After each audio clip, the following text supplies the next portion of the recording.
mga igsoon, aduna kitay igsoon sa Seventh-day Adventist in the person of Brad Julito Daig. Nagpost man ta mahitungod sa relikyas ni Saint Carlo Acutis. Matud pa niya nanghilad ta, ilad-ilad kuno ang atong pagtulunan mahitungod sa relikyas. Mga kaigsunan, unas tanan og masabdan lang unta sa ato maigsuon unsa kining relikyas.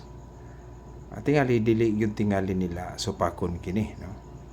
Unas tanan ang pagtahod nato or pag-ilan nato sa mga santos ato kini gipaila pinaagi sa pagtahod sa mga butang nila, no? Kaya ang relikyas god mao kini ang mga butang sa santos or kabahin sa ilang lawas. Ang atong simbahan nagtudlo og unsa maning relikyas. Ang atong simbahan nag-ingon nga diha sa atong mga relikyas dunay gitawag og first class relics. Unsa man kining first class relics? Mao kini nga direct part from the body sa usa ka santos. So iyang buhok, iyang bukog, o iyang dugo, unsa pa, tanang part niya. Maintag kining maong relikyas, kabahin yun sa lawas sa tao. Second class nga relics, kaning mga butang nga giangkon o iya nining maong usa ka santos. Sa pananglit sa iyang sinina, iyang gipangsulob nga sinina, iyang mga libro, ang iyang mga sacramentals, rosarihan, uban pa nga iyang gigamit diha sa iyang pagtuo. Ug ang gitawag og third class relics mga kaigsuonan, mao kini ang mga butang medyo na-touch sa iyang lawas. No, sa mapananglit ni Saint John Paul II, niari man to sa Pilipinas niadtong 1995 sa World Youth Day.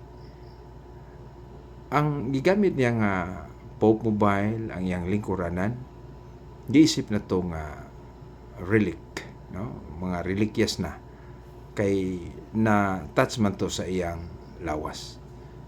Ikaduha, usay hinungdan nga ang simbahan mo hatag og bili value nining mga relics tungod kini kay sa atong pagtahod sa mga santos, no?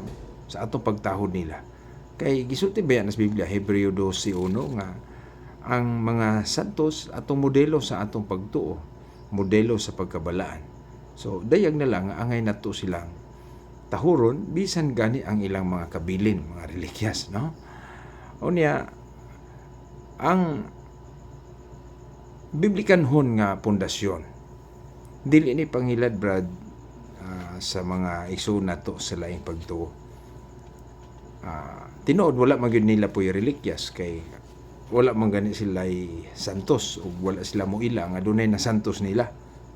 Mo na nga ang relikyas biblical kini. Sama pananglit sa daang kasabutan 2 Hari 13:20-21. Ang bukog ni Propeta Eliseo mga igsuon naghatag, no, nakabuhi sa patay, no? Sa tupamahimong instrumento sa Ginoo ang bukog sa usa ka santos nga makapabuhi, no? Makamilagro, makahatag og milagro. Unya ang maong hitabo na ay naglubong sila, unya dihay lang makaaway giitsa nila ngadto sa lubnganan ni Propeta Eliseo na pagka touch gyud sa minatay ngadto sa bukog ni Eliseo, nabuhi gud ang minatay. So makayong kita nga dili ni binuang ning atong pag-ilag relikyas. Pagtahod ni tahuron nato ang relikyas sa usa ka santos. Gani ang Israel, mga Israelita mga kaigsunan, no, ilag yung giampingan ang bukog ni Joseph, no, gikan sa kanang Egypt, ilag yung gida na wala nila ibulag kining bukog ni Joseph kay nasayod man sila unsay papel ni Joseph dito sa Ehipto. Din man kinahanglan natong basahon kay nagtuon tas kinabuhi niya, no? Exodus 13:19. So ilang giampingan na gyud ang bisag ang mga bukog. Ug sa bagong kasabutan mga igsoon, klaro kaayo, no? Ang atong Ginoo mismo pinaagi sa paghikap lang sa sidsid sa sinina ang usa ka babae nga gitalinugan. Naayo mga igsoon. Marcos 5:25-34. Una San Pablo, ang iyang mga tapis ug ang iyang panyo nakaayos masakiton, nakapahawa sa mga yawa, ang itos giyawaan, buhat 12:11-12. Unya gani si San Pedro bisan pag ang iyang anino nakaayos masakiton, buhat 5:15.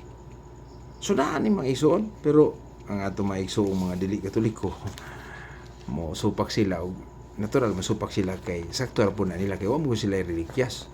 Kaya wa man po sila na-declare nga santos, no? Unya usapon ambot nagha ug nabagid po na santos na nila.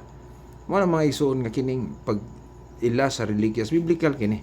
Unya ang kasaysayan sa simbahan klaro kaayo nga ang mga magtotoo ila na yung venerate ang kanang lubganan sa mga martir, no?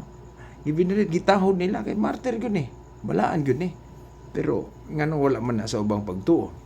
Masabot lang sa Danila kay wala man sila sense of history, wala man sila mga martir, no? Mo inang saway sila sa Katoliko pero bisag unsaon nga ang atong simbahan Katoliko sukat pa sa una kay naaman tay sa una naaman tay history wala ubang tinuhan nabali sila sa una, wala man sila connection sa mga apostoles. Muna nga og sakop ka sa dili Katoliko igsoon, wala gyud kay Tomb of the Martyrs, wala kay lubnganan sa mga martir na unsa man nga diha sa Vatican City diha sa Roma, naaman dihang lubnganan ni Pedro, naaman dihang iyang tomb ug daghan pang mga martir in the early church.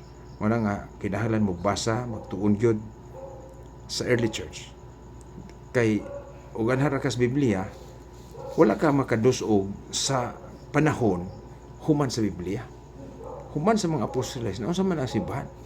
Muna nahitabo di ay ang mga Kristiyano sa una ilang giampingan ang lubnganan sa mga martir o ilag yung nabatasan ang pagtahod niini ang mga bukog ilan ang gi-venerate na mao na nahitabo sa kasaysayan. Supak lang sila diha kay asa mo ba sa Biblia. No, that is extra biblical truth na may igsoon kay nahitabo man na human na sa panghitabo sa Biblia.